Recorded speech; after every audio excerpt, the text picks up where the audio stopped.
Quan el riu se'n va eixir de mare i va colpejar alguns pobles de la comarca, la força de l'aigua ho va canviar tot en qüestió d'hores. Entre el fang i la confusió, centenars de joves van decidir no mirar cap a un altre costat. Van eixir amb les mans plenes de fang i el cor ple de solidaritat, disposats a reconstruir el que la tempesta havia arrasat.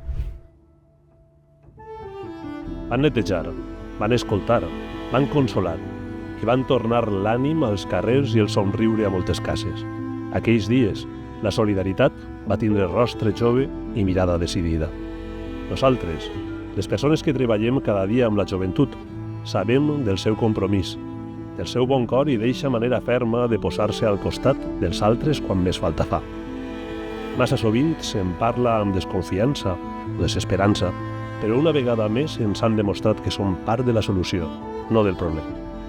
Només cal escoltar, confiar i acompanyar-la en el seu camí. És important no oblidar-ho.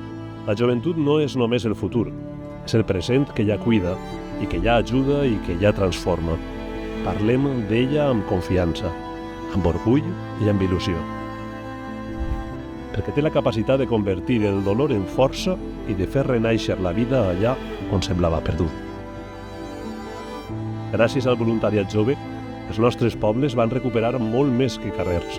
Van recuperar la il·lusió i la certesa que el futur, amb ells i elles, està ple de vida i de llum.